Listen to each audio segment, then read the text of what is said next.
This next video started trending last week when it was posted on YouTube, and now it's gone viral everywhere. It shows a gym teacher trying to drag a student into a swimming pool. The girl in that video opened up about the incident to our affiliate KXTV. He just made me feel so uncomfortable. This is the Edison High School freshman seen on that video that has exploded on the internet. Sandra Garcia agreed to swim laps in that PE class, but when she didn't want to get her hair wet, she got out of the pool and sat in the bleachers. Before another student started shooting that struggle, Sandra says teacher Denny Peterson went to her and grabbed her. He starts to bring me down, and I had sat myself on the stairs, thinking that he would, stop. But he grabbed me by my ankles and started to pull me down. I was just telling him, stop, leave me alone. You can't be touching me. It happened in August. Cops were called, and Peterson was put on paid leave for a month, but then brought back and assigned to another Stockton school. That's why Sandra and her mom are so angry and talking. They can't believe Peterson was back on a campus. Time goes by, and then I find out he's working at an elementary now where girls are more vulnerable. They're younger, and he's working. The Garcias say these are Sandra's bruises after that struggle by the pool. Their attorney is preparing a claim against the district, which will likely lead to a lawsuit.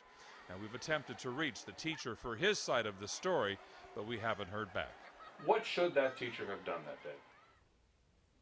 Had self-control, and he did it. All right, that teacher faces charges of corporal injury to a child. Joey Jackson's back with me. Joey, I want to take you through what happened here. So this teacher was placed on administrative leave, then brought back, then put on leave again. And then that was after the girl's family filed charges, right? So how was he even allowed back to work in the first place? You know, very interesting how powerful the media can be. You always have to wonder, Yasmin, had this not been covered, and if we're not talking about it, is he disciplined at all? So it's a problem, and you have to wonder if there's not this video there from a cell phone and the student complains, do they just say, okay, have a nice day and we'll see you later? And so how the school did that, why they did it, why, there wasn't more aggressive measures taken, I just can't answer that question. But we do know now, Yasmin, that he's facing criminal prosecution, as should be the case. Joe, you and I are watching that video together, and if you look around, there are a lot of people surrounding that pool. Here we are, we're looking at this video again. And, there's feet everywhere. There's legs everywhere. There's more than just that teacher and the student in that pool. Can anybody else be held accountable for this situation? No, there are other students there. Remember where they are, the setting, of course, being the school, and you don't expect or anticipate that other students are going to start fighting the teacher who's in a position of authority, who should know better, who should be setting the standard, who should be following an example, who should be leading by example. So you don't expect the other students that'll be charged. They're minors. You expect the teacher to exercise control and much better judgment.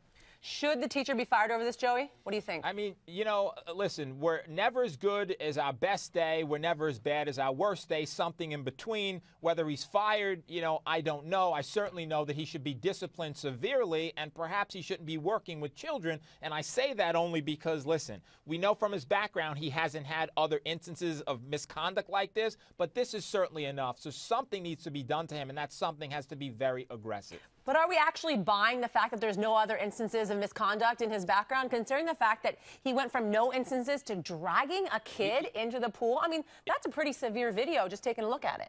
It's a great point, Yasmin. Absolutely. That's what's been reported. That's what we know. But we certainly know on the face of this, he faces a misdemeanor up to a year in jail and certainly should be punished accordingly. All right, Joey Jackson, thanks a lot. Pleasure.